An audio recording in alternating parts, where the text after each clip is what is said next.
nga tuli out ewa Salongo e Congo nevije waza.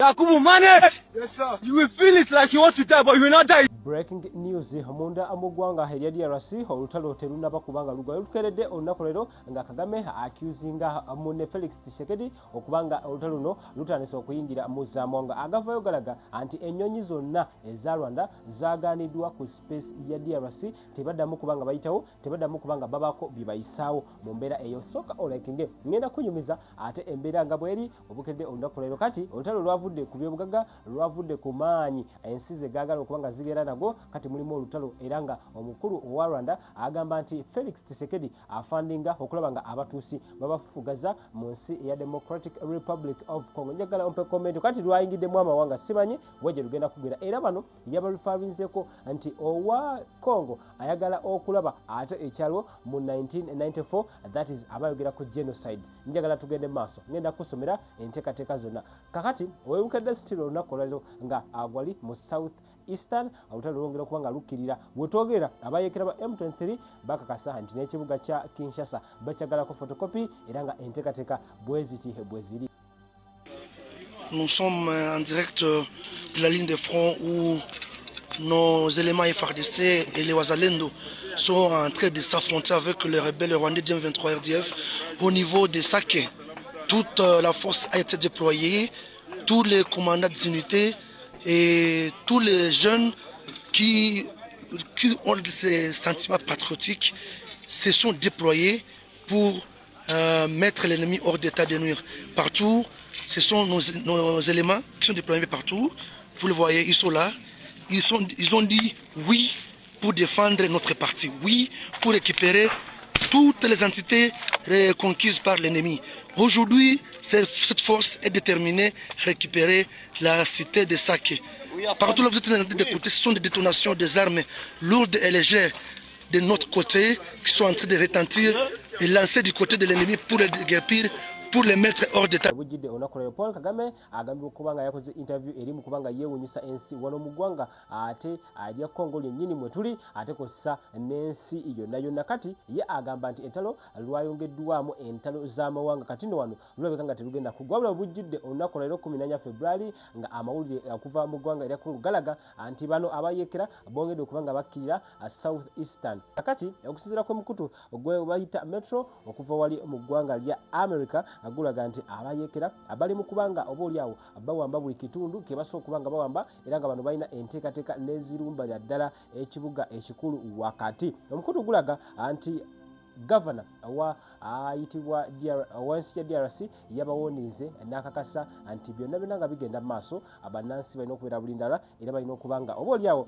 beeterekera ekyokulya okusingirako M23 abayekera abagambibwa okuba nti okusinziira ku UN ne Western ensi ez'enjawulo ate kossa n'aba European bagamba nti abayekera bano bali funded by Paul Kagame. Paul Kagame yeyasiza ebyama njagala kusomerako obumu ku bo okubaka bwagenze nga buteekebwa ku mikutu egy'enjawulo nedda wali ku X okusinziira mu interview jasodo okubanga akola njagala osokolakinge njagala owulize bulungi. Paul Kagame agamba nti Tshisekedi Felix ono ne president w'eggwanga erya DRC amugamba nti ono yali emabega w'olutalo luno obutalukomya era agamba nti ono mu kifo kyo okubanga ne enteekateeka z'emirembe yaganira ddala ozitulamu era yekiyakoze yagenze mu ggwanga lya Chad. Felix Tshisekedi yagenze mu ggwanga lya Chad president wa DRC okusiikinga abasirikale basobola okubanga bamuyambako akitegeeza nti alabira ddala nga olutalo lukyagendera ddala maaso kati Paul Kagame agamba nti byonna byonna weebiri wabula abakongo bali mu kubanga bafufugaza abatuusi tebagala kulaba ku mutuusi yenna era Felix Tshisekedi awejinga olutalo luno agamba nti Felix Tshisekedi is waging an ethnic war. Paul Kagame akiyise bw'atyo era agamba nti bano bali mu kubanga bagala kuzza genocide. My goodness, ate no tetujja kubanga twagala bamu ate ensi ebenga etukayo kubanga tuli n'entalo ziba zisusse. Gamba the DRC government ethnic war against Congolese Tutsis is undeniable. President Kagame awonize Tshisekedi bano tebagenda kulima kambugu bano tebagenda kulima kambugu nze nkole kasita tuyingiddemu entalo z'amawanga. My goodness, tusabire Congo, tusabire eggwanga erya Democratic Republic of Congo eribya ddala tibubuso ateekawo ka emoji akakozebwe kati ebya ddala ensi ya Congo erabikanga bano no baganda baffe olw'ensonga ffenna tuva mu region y'emu eya East Africa. Kakati Paul Kagame agamba era ayongerako, why does FDLR still exist? Because DRC uses them against Rwanda. These genocidaires, my goodness, are now Tshisekedi's key allies, waging an ethnic war to erase Congolese Tutsis. My goodness. Olutalo we luyingiramu amawanga. Omuntu bati twagala kubanga tukola ki? Tululabako ku mpimpi. Agamba the world must act before another Rwanda 1994 unfolds.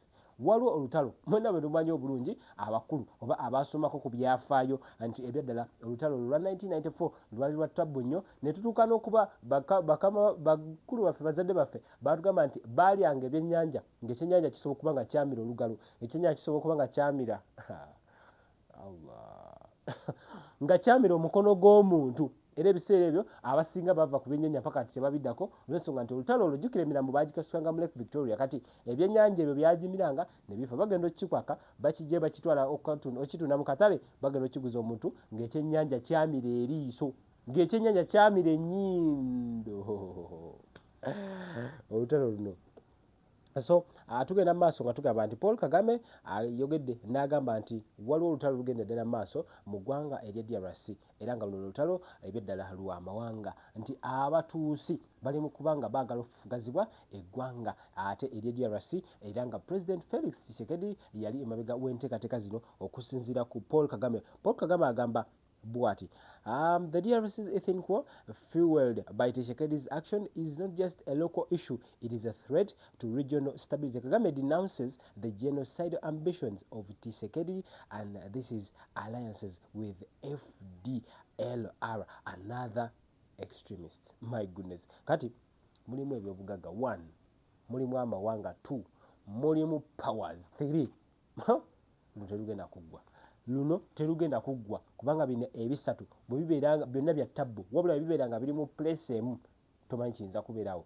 Nze njagala koma wano olunaku lwero embeera bweti bweri ate ku sides zeeyo ate abantu abali ku ground newala toka kubemulwa 1 2 3 M2 tozikiza arapiji nga ateka bamugamba zikiza ngalida bamugamba zikiza ngataka leka budonga atekayo yo.